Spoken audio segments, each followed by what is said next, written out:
감사하신 하나님, 에베네셀 하나님, 살아계신 하나님, 에베네셀 하나님, 여기까지 인도하셨네. 감사하신 하나님, 여기까지 인도하셨네. 살아계신 하나님, 감사하신 하나님, 에베네셀 하나님, 살아계신 하나님, 에베네셀 하나님.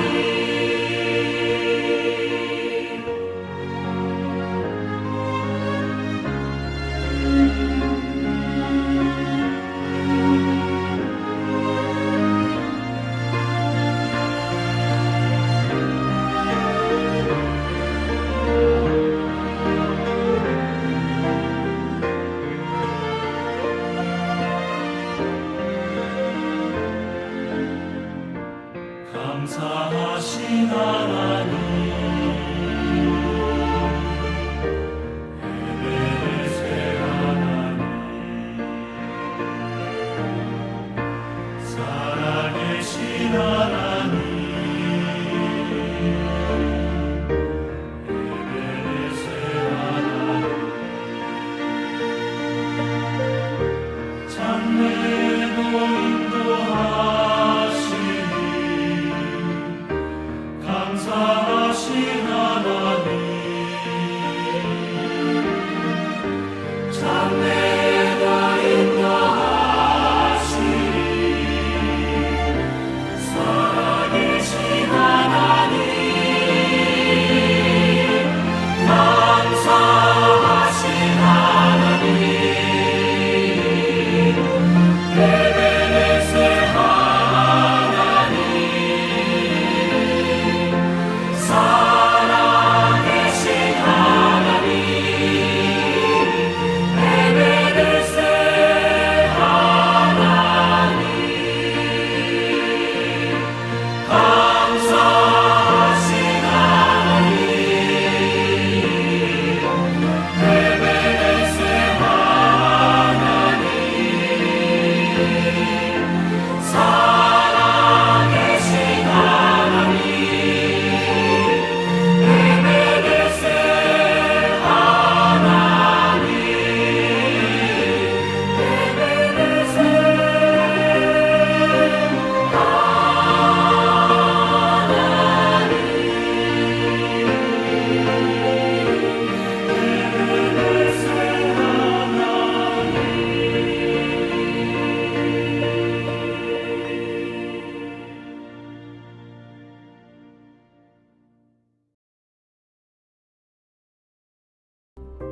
이스라엘 자손이 미스바에 모였다 함을 블레셋 사람들이 듣고 그들의 방백들이 이스라엘을 치러 올라온지라. 이스라엘 자손들이 듣고 블레셋 사람들을 두려워하여 이스라엘 자손이 사무엘에게 이르되, 당신은 우리를 위하여 우리 하나님 여호와께 쉬지 말고 부르짖어 우리를 블레셋 사람들의 손에서 구원하시게 하소서. 하니 사무엘이 젖 먹는 어린 양 하나를 가져다가 온전한 번제를 여호와께 드리고 이스라엘을 위하여 여호와께 부르짖음에 여호와께서 응답하셨더라. 사무엘이 번제를 드릴 때 블레셋 사람이 이스라엘과 싸우려고 가까이 오매 그날에 여호와께서 블레셋 사람에게 큰 우레를 발하여 그들을 어지럽게 하시니 그들이 이스라엘 앞에 패한지라. 이스라엘 사람들이 미스바에서 나가서 블레셋 사람들을 추격하여 벳갈 아래에 이르기까지 쳤더라. 사무엘이 돌을 취하여 미스바와 센 사이에 세워 이르되, 여호와께서 여기까지 우리를 도우셨다. 하고 그 이름을 에베네셀이라 하니라. 이에 블레셋 사람들이 굴복하여 다시는 이스라엘 지역 안에 들어오지 못하였으며 여호와의 손이 사무엘이 사는 날 동안에 블레셋 사람을 막으심에 블레셋 사람들이 이스라엘에게서 빼앗았던 성읍이 에그론부터 가드까지 이스라엘에게 회복되니 이스라엘이 그 사방 지역을 블레셋 사람들의 손에서 도로 찾았고 또 이스라엘과 아모리 사람 사이에 평화가 있었더라. 오늘 영상을 통해서 함께 주일 예배를 드리게 되어서 참으로 기쁩니다. 모든 영광을 하나님께 드립니다. 오늘 예배 드리는 모든 성도들에게 또 여러분의 가정, 또 가족, 또 직업, 직장 모든 일에 하나님의 큰 은혜가 함께 하시기를 진심으로 바랍니다. 오늘 설교의 제목은 여기까지 인도하신 이는 하나님이심을 아는 것이 믿음입니다. 좀 제목이 길죠. 여기까지 인도하신 것이 하나님이심을 아는 것, 그것이 믿음이다. 그 말씀을 가지고 하나님 말씀을 선포하겠습니다. 우리들은 참 평안함과 소망의 인생을 살기를 바랍니다. 애를 쓰죠. 그래서 그런데 세상 어디에도 평안함과 소망은 없습니다. 평안함과 소망의 근원은 오직 하나님이십니다. 하나님은 우리에게 이렇게 약속하세요. 에레미야서 29장 11절에서 너희를 향한 나의 생각은 바로 재앙이 아니라 곧 평안이요 너희 장래에 소망을 주는 것이라. 소망을 주시려는 생각이다. 하나님의 생각은 우리에게 평안과 소망이다. 우리에게 소망과 평안을 주시려는 것이 바로 하나님의 뜻이다. 우리에게 그렇게 가르치시는 거예요. 그래서 하나님은 또 너희는 나를 찾으라 그리하면 살리라 그렇게 말씀하세요. 호세아서 5장 4절입니다. 그러므로 우리가 참으로 평안함과 소망이 가득 찬 삶을 살기 원한다면 우리는 하나님으로부터 그것을 찾아야 되죠. 하나님으로부터 그것을 구해야 되죠. 세상에서 찾는 것이 아니고. 하나님을 만나면 내 인생의 모든 문제가 다 해결이 됩니다. 그래서요, 인생의 가장 중요한 것은 평안과 소망의 원천이 되시는 하나님을 만나는 것입니다. 그 하나님 여러분들이 다 만나시길 바랍니다. 그러므로 우리는 이런 문제가 처음 시작이 돼요. 그럼 그 하나님을 어떻게 만납니까? 네. 흔히들 그저 우리가 하나님을 만난다 그러면 세 가지 방법이 있다라고 이야기를 하죠. 첫째, 하나님의 말씀으로부터 하나님을 만나는 것이고, 둘째, 내가 열심히 기도해서 하나님을 만나는 것이고, 세 번째, 하나님이 만드신 이 많은 창조물을 통해서 하나님을 만난다. 우리가 세 가지 정도 이야기를 합니다. 첫째, 하나님은요, 말씀으로 만납니다. 하나님은 말씀으로 세상을 창조하셨고, 이 말씀으로 지금도 세상을 섭리하고 계시죠. 그러므로요, 우리가 말씀을 열심히 읽고 또 공부하면 하나님을 만날 수 있어요. 네. 자, 그럼 둘째, 기도하는 거죠. 기도는 하나님과 나의 통로입니다. 대화의 통로예요. 우리 지금 사도행전 29장 17절에서 이렇게 말씀하세요. 12절입니다. 너희는 내게 부르짖으며 와서 내게 기도하면 내가 너희를 만날 것이라. 내게 와서 기도하면 내가 너희 만나주겠다라고 이렇게 우리에게 약속을 하시죠. 네. 그럼 세 번째, 우리가 하나님을 만나는 방법은요, 하나님이 만드신 창조물을 통해서 하나님을 만날 수 있습니다. 세상에는 하나님을 알 수 있는 것, 하나님을 만날 만한 것이 가득합니다. 네. 정말 놀라운 일들이 가득하죠. 네. 로마서 1장 9절에서 20절에 이렇게 말씀하세요. 이는 하나님을 알 만한 것이 저희 속에 보임이라. 하나님께서 이를 저희에게 보이셨느니라. 하나님이 세상 모든 사람들에게 나를 보이셨다고 말해, 창조물을 통해서.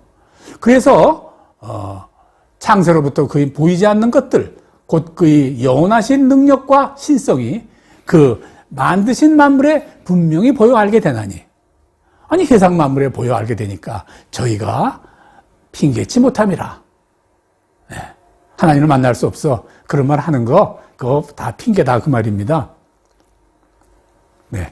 기도를 통해서, 말씀을 통해서, 그리고 하나님이 창조하신 이 세상 만사를 통해서 우리가 하나님을 만날 수 있는데, 이 기도와 말씀과 하나님이 만드신 창조물을 찬양하는 것, 이 세 개를 다 합해서 하나로 표현한다면 그것이 바로 예배입니다. 네. 예배는 기도하고 말씀하고 하나님의 창조물을 통해서 그를 찬양을 올리고, 그런 것이 바로 예배예요. 예배를 통해서 우리가 하나님을 만나야 되는 거예요. 네. 그러므로 우리가 하나님을 만나기를 참으로 원한다면, 그를 만나서 내 모든 문제가 해결되고 내 삶의 평안함과 소망이 가득하기를 원한다면 반드시 예배해야 된단 말이죠. 예배 드려야 된단 말이죠. 네. 그런데요, 열심히 기도하고 열심히 예배 드리고 말씀도 외우고 기도하고 뭐 이렇게 열심히 했는데 하나님이 보이지 않아요. 하나님이 들리지 않아요. 하나님을 만날 수 없어요. 아름다운 저녁 노을을 보고 파도 치는 바다를 보고 반짝반짝 빛나는 태양 아래서 아름다운 꽃들의 모습을 보면 볼수록 하나님이 창조의 능력, 살아계심이 분명히 보이는데 그런데도 하나님을 못 만나는 사람이 하나님을 만나는 사람보다 훨씬 더 많아요. 왜 그럴까요? 10사람이면 그저 극히 작은 사람만이 하나님의 만남을 체험한다 그 말이에요. 왜 그럴까요? 전심으로 예배드리지 않아서 그렇다라고 성경은 설명합니다. 하나님은 영이세요. 영이신 하나님은 마음으로 만나는 겁니다. 육신의 눈으로, 육신의 귀로 만나고 듣고 보이는 것이 아니에요. 네. 하나님을 만나려면 뭐 기도를 하건 말씀이 되었건 하나님이 만드는 그런 창조물을 통해서 되었건 내 마음이 하나님을 만나야 된다. 그거예요. 내 마음이 하나님을 만나는 것, 전심을 다해 하나님을 만나는 것, 내 마음이, 그것이 바로 영으로 만나는 것이죠. 그래서 예수님이 우리에게 이렇게 하셨어요. 하나님께 예배하는 자들은 영과 진리로 예배할 때가 오나니 곧 이때라. 아버지께서는 자기에게 이렇게 예배하는 자들을 찾으시느니라. 하나님은 영이시니 예배하는 자가 영과 진리로 예배할지니라. 얘를 영과 진리로 예배하라고 그랬어요. 영과 진리로 예배한다는 것은, 특히 영으로 예배한다는 것은 내 마음을 전심을 다하는 거예요. 영으로 예배한다. 전심으로 예배한다. 이 말은요, 언뜻 쉬워 보이지만 그렇게 쉬운 말이 아니에요. 네. 영으로 예배드린다는 말은요, 분명히 내 마음으로, 내 마음을 전심을 다하여 내 마음으로 예배드린다 그 말이에요. 네. 그런데 전심으로 마음 드린다는 것이 어떤 거냐 말이에요. 네? 너희가 전심으로 나를 찾으면 내가 너희에게 너희를 만나리라라고 주님은 약속하셨는데, 그런데 어떻게 하는 것이 바로 전심으로 예배를 드리는 거냐 말이에요. 전심으로.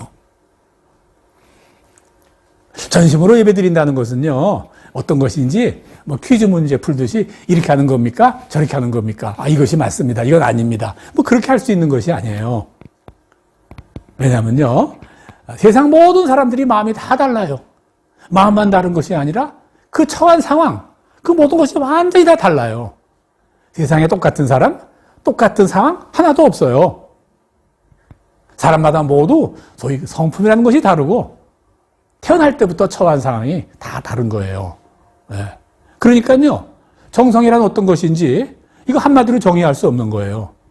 다만 우리가 성경에서 우리에게 보여준 믿음의 조상들이 저 전심으로 하나님을 만났다는 것이 어떤 것인가를 전심으로 하나님을 찾았을 때 만났는데 그것이 어떤 상태였는가라는 그런 상황은 우리가 추측해 볼 수 있죠. 네. 아브라함, 믿음의 조상이라고 그러죠. 아브라함이 아들을 제물로 바쳐야 할 그때 그 상황, 그거 우리가 상상해서조차 할 수 있겠어요? 얼마나 절망적인지, 얼마나 아픈지. 그때 그의 마음이 어떻겠습니까? 제단을 장작더미를 쌓으면서 그의 마음이 어떻겠습니까? 전심이었겠죠. 어떤 전심이었을까요? 하나님, 이거 내 아들을 이렇게 하지 않는 다른 방법이 혹시 없겠습니까? 꼭 이래야만 되겠습니까? 라고 하나님께 전심으로 아마 말했을 거예요. 네. 이게 바로 전심이다 말이죠. 야곱. 아주 풍족한 족장의 아들이었죠. 욕심 부렸어요. 도망자 신세가 됐어요. 예? 험한 그런 사막길을 이렇게 도망쳐가야 될 신세가 됐어요. 예? 어떻겠어요? 두려웠겠죠? 절망했겠죠. 그죠? 그때 우리 야곱의 마음은 어떻겠습니까? 아니, 전심이었겠죠. 어떤 전심이었을까? 하나님, 나 이곳으로 다시 돌아올 수 없는 건가요? 이 도피 생활이 끝나고 내 고향으로 돌아가게 해주세요. 그런 날이 오게 해주세요. 라고 하나님 찾지 않았겠습니까?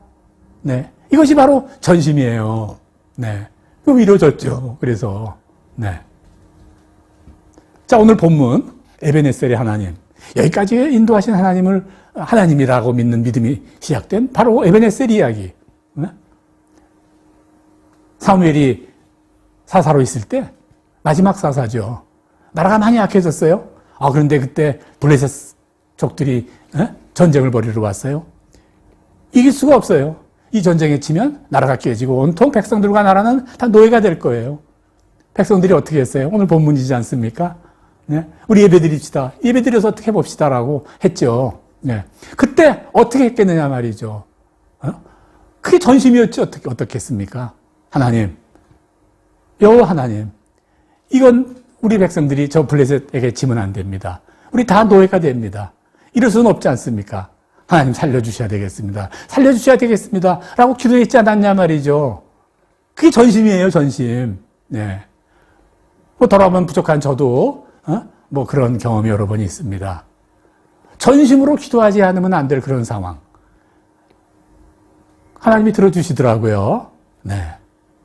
자, 우리가 뭘, 알 수 있습니까? 우리 인생길에, 평탄한 때에 하나님이 나타나시지 않더라는 겁니다. 평탄한 때는 말씀을 붙잡고, 하나님 나를 도와주세요. 매달리지 않더라고요. 평탄한 때에는 하나님 나를 이 구렁에서 건져내 주시오. 라고 기도해 주지 않더라고요. 네. 주변 모든 것들, 하나님 만드신 모든 창조물 눈에 들어오지도 않아요. 네. 그러나, 우리 살는 인생의 절대절명의 위기의 순간, 두려움에 떨며 헤매던 그 순간, 포기할 수밖에 없다는 절망에 빠져 있는 그 순간, 간절히 어떤 소식을 기다리는 바로 그 순간, 바로 그 순간이 바로 전심인 마음이고 전심을 다하여 하나님을 찾는 예배를 드릴 수 있다 그 말입니다. 오늘 본문 한번 보겠습니다. 7절이에요. 이스라엘 자손이 미스바에 모였다 함을 블레셋 사람들이 있고 그들의 방백들이 이스라엘을 치러 올라온지라 이스라엘 사람들이 듣고 놀래어 두려워하더니 블레셋 사람들이 온다고 두려워해요. 그래서 어떻게 했습니까? 자, 우리 제사 지냅시다. 예배합시다. 선지자님, 사무엘 사사님, 이제 우리 같이 예배 드립시다. 그랬잖아요.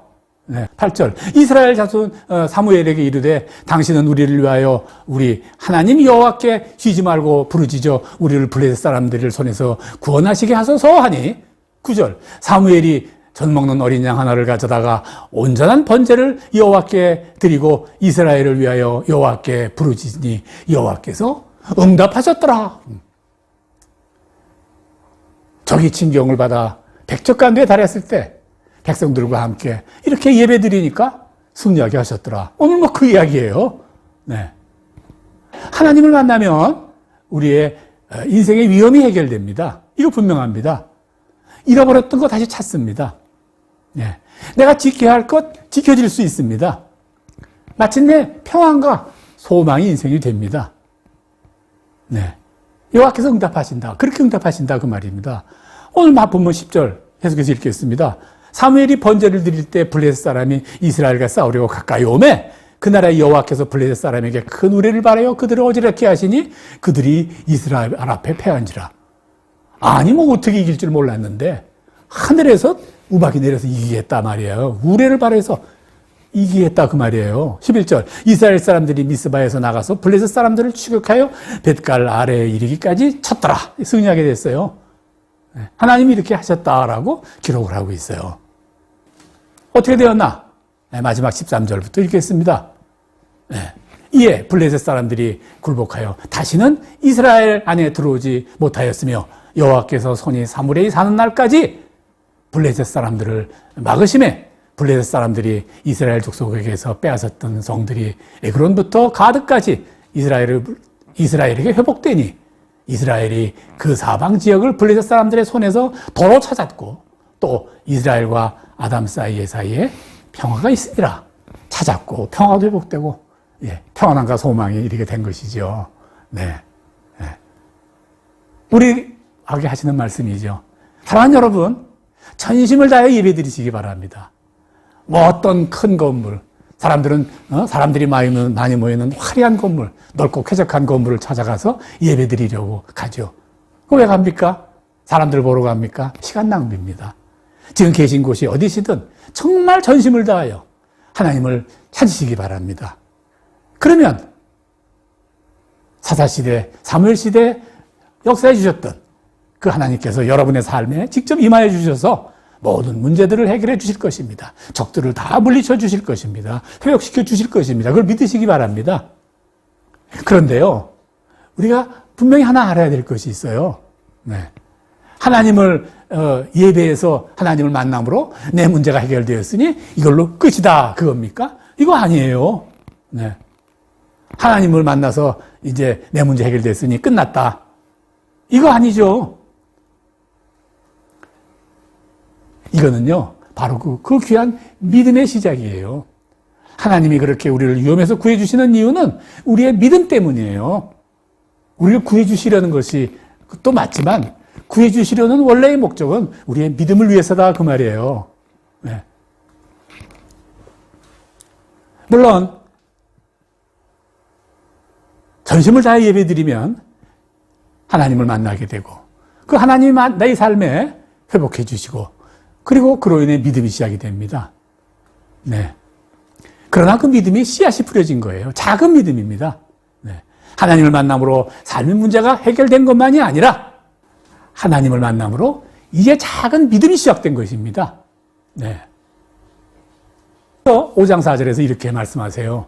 무릇 하나님으로부터 나은 자마다 세상을 이기느니라. 세상을 이김은 이것이니 바로 우리들의 믿음이니라. 예. 그 믿음으로 이긴다, 그 말이죠. 열심히 찾았더니 하나님이 도와주시더라는 것을 우리 눈으로 봄으로 믿음이 생겼는데 그 믿음으로 우리가 세상을 또 이긴다, 그 말이에요. 믿음은 어려운 것이 아닙니다. 오늘 본문 제가 읽겠습니다. 사무엘이 돌을 취하여 미스바와 센 사이에 세워 이르되 여호와께서 여기까지 우리를 도우셨다 하고 그 이름을 에베네셀이라 하니라.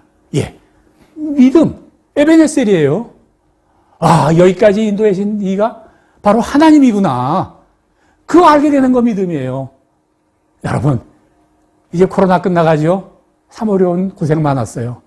우리 말도 안 하고 살지만 참 전화 여러분이나 다 힘들었죠. 그런데 이 일을 통하여 믿어야 될 것이 있어요. 아, 하나님이 여기까지 인도하셨구나. 이렇게 하시려고 여기까지 인도하셨구나. 그거 알아야 됩니다. 네. 그거 아는 것이 믿음이에요. 그럼 어떻게 됩니까? 에베네셀 하나님, 여기까지 인도하신 님이 하나님이구나. 그러니 앞으로도 인도하실 것이로구나 하고 아는 것이에요, 반드시. 그게 믿음이에요. 네. 말씀을 마치려고 합니다.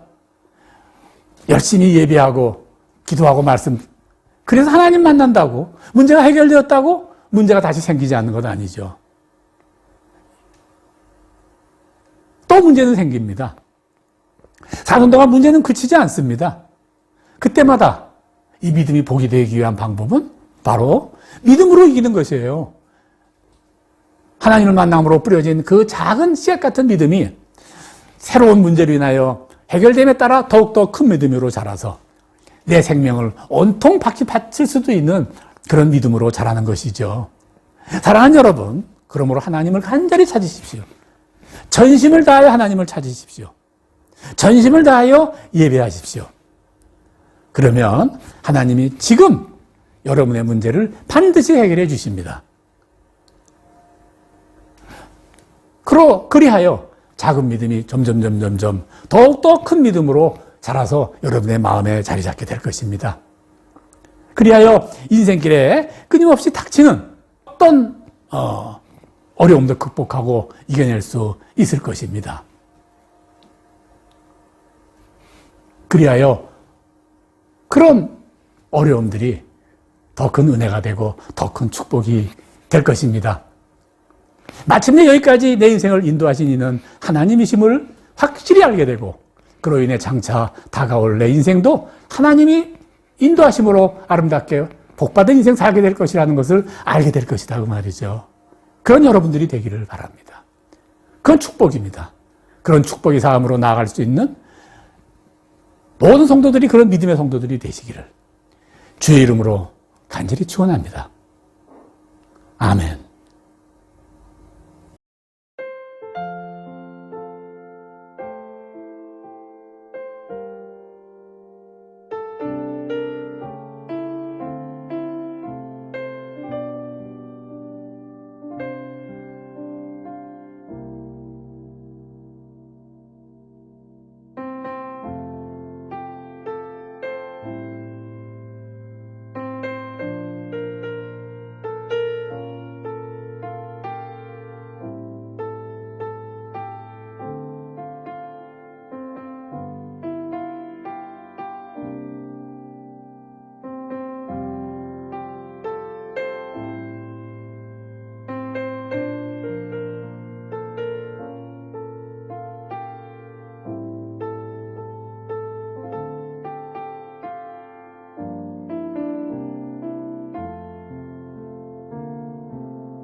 모든 것이 은혜